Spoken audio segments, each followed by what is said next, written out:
Assalamualaikum warahmatullahi wabarakatuh. Perkenalkan, nama saya Ilham Purwanto Hajir dari kelas 12 IPS 3. Tujuan untuk pembuatan video saya ini adalah untuk memenuhi tugas mata pelajaran sejarah Indonesia untuk materi kebijakan pemerintah Orde Baru. Mari masuk ke pembahasannya. Tunggu dulu, sebelum itu kita harus mengetahui apa sih itu Orde Baru. Orde Baru adalah sebutan bagi masa pemerintahan Presiden Soeharto di Indonesia. Orde Baru menggantikan Orde Lama yang merujuk pada era pemerintahan Soekarno. Lahirnya Orde Baru diawali dengan dikeluarkannya Surat Perintah 11 Maret pada tahun 1966. Orde Baru berlangsung dari tahun 1906 hingga pada tahun 1988. Kebijakan pemerintah Orde Baru yang mendukung perkembangan bangsa Indonesia. Yang pertama, pertanian. Pertanian yang tujuannya adalah untuk meningkatkan taraf hidup masyarakat melalui sektor pertanian yang ditopang oleh kekuatan koperasi dan sekaligus meletakkan dasar-dasar pembangunan dalam tahapan berikutnya. 2. Pendidikan. Pada masa pemerintahan Soeharto, pembangunan pendidikan mengalami kemajuan yang sangat penting. Ada 3 hal yang patut dicatat dalam bidang pendidikan pada masa Orde Baru adalah yaitu pembangunan SD, SMP, dan SMA.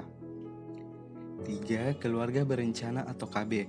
Pada masa Orde Baru, Indonesia sebagai salah satu yang paling sukses di dunia, sehingga menarik perhatian dunia untuk mengikuti kesuksesan Indonesia.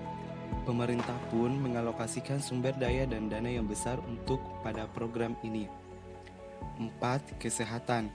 Masyarakat atau posyandu perkembangan puskesmas menampakkan hasilnya pada masa Orde Baru. Salah satu indikatornya adalah semakin baiknya tingkat kesehatan di Indonesia. Dampak negatif kebijakan pemerintah Orde Baru. Yang pertama di bidang politik. 1. Pemerintah Orde Baru gagal memberikan pelajaran berdemokrasi yang baik dan benar kepada masyarakat Indonesia. 2. Terbentuknya pemerintahan yang bersifat otoriter, dominatif, dan sentralistis. 3. Kondisi politik lebih payah dengan adanya upaya penegakan hukum yang sangat lemah. 2. Di bidang sosial, yaitu pelanggaran HAM oleh pemerintah. 3. Di bidang ekonomi. Yang pertama, perbedaan ekonomi antar daerah dalam masyarakat terasa semakin tajam. 2. Terciptalah kelompok yang terpinggirkan. 3. Munculnya rasa ketidakpuasan di sejumlah daerah karena kesenjangan pembangunan.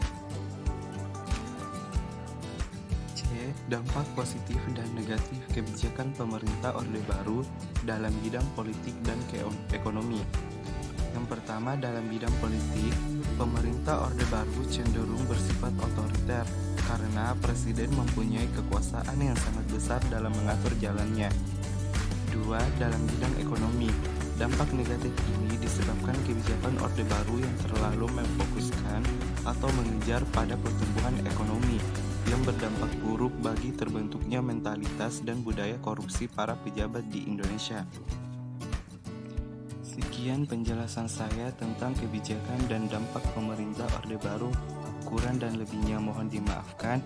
Assalamualaikum warahmatullahi wabarakatuh.